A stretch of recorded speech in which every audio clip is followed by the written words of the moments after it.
අපිට එක එක කාලෙවලට එක එක හීන තියෙනවා. ඒ හීන බොඳ වෙන්න මහ ලොකු වෙලාවක් යන්නේ. ආබාධිත තත්ත්වයේ උඩ ඒ හීන ජය ගන්න එක ලේසි පහසු නෑ. හැබැයි හිතුවොත් කරන්න බැරි දෙයක්වත් නෑ. උඹට ආස හීනේ උඹ ජය ගන්න නම් උත්සාහයයි කැපවීමයි තියෙනවා නම් ආබාධිත තත්ත්වය කියන්නේ එච්චර ලොකු දෙයක් නෙමෙයි. ඔබට ඒ ඉලක්කෙට යන්න පුළුවන්. ලේසියෙන් හීන දකින්න පුළුවන්. හැබැයි ඒ හීන හැබෑ කරගන්න ලේසියෙන් බෑ. හීන දැක්කට මදි හීන වල එල්ලිලා ඉන්න ඕනේ.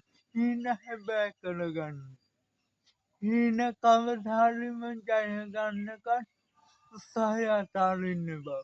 උත්සාහයයි කැපවීමයි තිබ්බොත් මේ ලෝකේ කරන්න බැරි දෙයක් නෑ. අධ්‍යාපනය කරන කාලේ අධ්‍යාපනය කරන්න.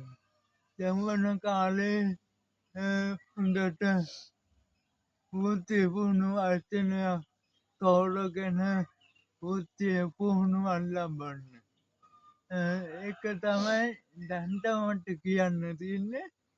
ඊළඟ වීඩියෝ එකේ බලාපොරොත්තු වෙනකන් මම සමුගන්නවා.